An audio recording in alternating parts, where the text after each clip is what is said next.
According to the website of California Secretary of State Alex Padilla, there are currently 25 million eligible voters in the state of California. However, there are only 19 million people who are registered to vote. And in the 2016 election, only 14 million people voted in the election. So if we don't like what's going on in our country, you don't like what's going on in the state or in your county, you have to get out there and vote. So every year there are issues that affect you directly in our elections, like the 2010 Affordable Care Act. I know some people it helped and some people it hurt.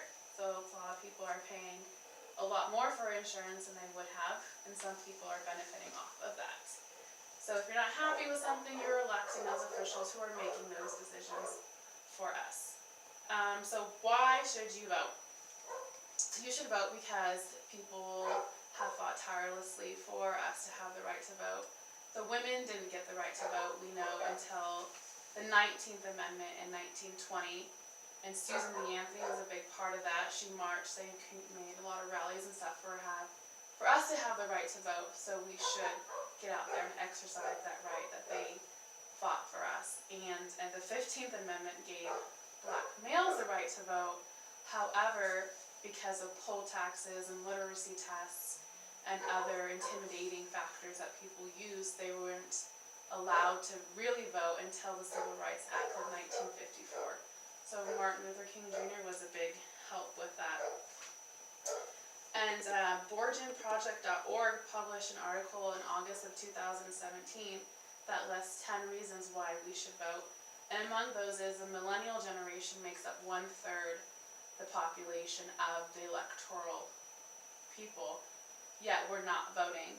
So according to the voting trends by age group published by the Supreme Court debates in 2017, the age group 65 plus, 72% of those people are voting, and only 54% of the age group 18 to 29 and the age group 30 to 44, only 59% of people are voting. So we're letting these elderly people who are dying soon decide our future, basically. So we need to get out there and vote. So on CaliforniaVotes.org, the League of Women Voters of California, you can find out ways how to register to vote.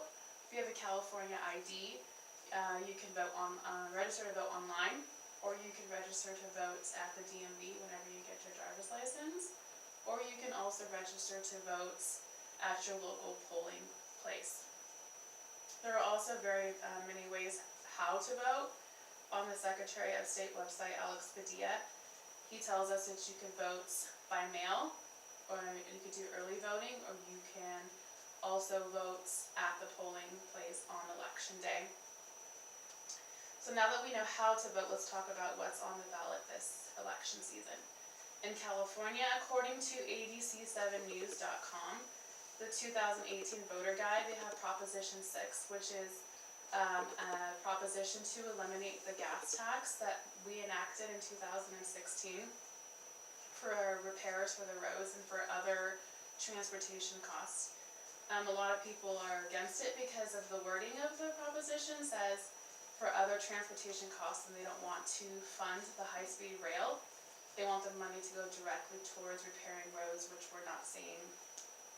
Proposition 8, it limits the amount of out-of-pocket revenue that dialysis clinics can make off of their patients, so that if their revenue was greater than 115%, they would have to refund that to either the patients or the insurance companies. And so people who are for this proposition think that it will give clinics incentive to make upgrades to their systems and give better treatment.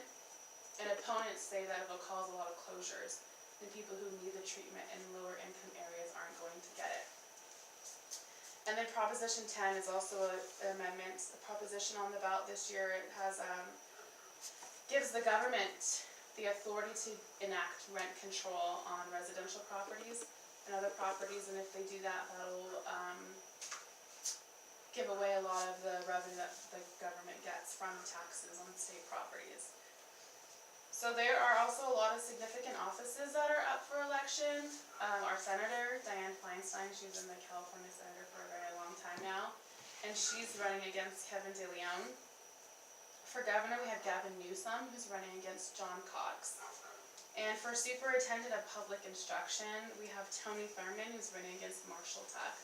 And a lot of information about what their education is and their experiences can be found on the Secretary of State website, so you can compare the candidates and make an informed decision. So today we talked about why you should vote and how to vote, and we also talked about the important issues like Propositions 6, 8, and 10 that are on the California ballot this year. And we also spoke about offices that are up for re-election. So my vote counts, your vote counts, so get out there and vote. Sure, your voice is heard at Congress and at the local and state level. Our vote today can impact our lives and our children's lives for time to come.